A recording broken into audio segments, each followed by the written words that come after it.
BJP जिस तरीके से प्रधानमंत्री नरेंद्र मोदी के नाम और काम पर लगातार आगे बढ़ रही है, उससे आने वाले दिनों में राज्य स्तर पर जो पार्टियां सरकार चला रही हैं, उसकी भी जमीन खिसकने लगी है।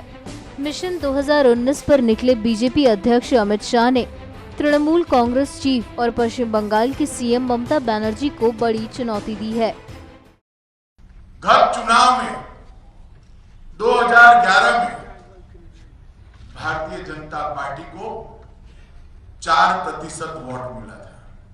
भारतीय जनता पार्टी को 4% वोट मिला था और इस बार हमें 10% वोट मिला है।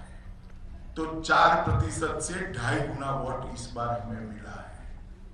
गुजरात में जब पहली बार सरकार बनी, उसके पहले भारतीय जनता पार्टी को वहां 7% वोट मिला था, 7%।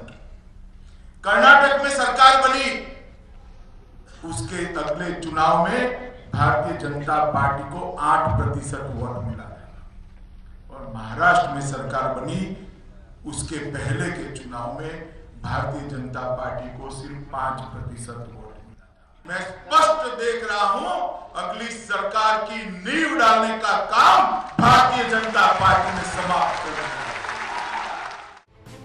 जिस तरीके से अमित शाह का बंगाल में स्वागत हुआ और बंगाल की राजनीति के पुराने स्टाइल को ही फॉलो करते हुए शाह बिल्कुल जमीन से जुड़े रहे, आदिवासी के घर खाना खा रहे हैं, जमीनी स्तर के लोगों से मिलकर पार्टी को मजबूत करने में लगे हैं। मोदी जी के नेतृत्व में जिस तरह से 3 साल से सरकार चल रही है, इस सरकार ने देश के अंतिम से अंतिम गांव तक पहुंचाने का काम किया है। देश को गरीबों के उत्थान के लिए काम पहुंचाने का काम किया है। मगर बंगाल की ये सरकार की जो योजना है, इसको नीचे तक पहुंचने नहीं देती। उज्ज्वला योजना गुजरात में ठीक से चल रही है, उत्तर प्रदेश में चल रही है, हरियाणा में चल रही है। बंगाल में गांव की गरीब बहनों के घर पर गैस पहुंचाने में हमें दिक्कत आ रही है। ये जो सरकार रोड़ा डालने का काम कर रही है, उनको ऐसा लगता है कि मोदी जी के रथ को वो रोक पाएंगे।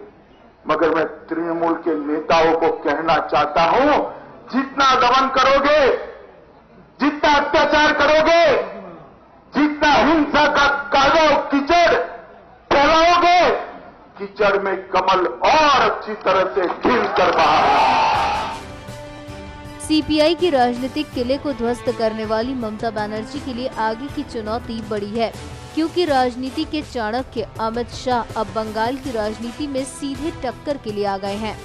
हालांकि सामने से ममता बनर्जी चुनौती स्वीकार करते हुए दिखती हैं, लेकिन जो बोलती हैं उससे लग जाता है कि अंदर तक डर सता रहा है ममता को।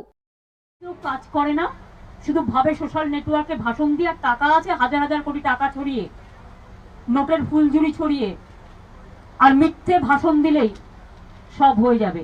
এটা বাংলা, এটা মাথায় রাখতে হবে। এই মাটিটা আজকে শক্ত মাটি, এটা এখন মহিরুও।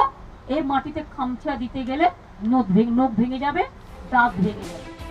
खैर, हिंदी भाषी राज्यों में बीजेपी की पैठ बनाने के लिए अमित शाह ने सबसे पहले बंगाल को चुना और जिस तरीके से समर्थन जनता का सामने से आ रहा है, उससे तो यही लगता है कि ममता बनर्जी की जमीन खिसकने वाली है और शाह के खौफ से डरने लगी है ममता। NMF न्यूज की रिपोर्ट।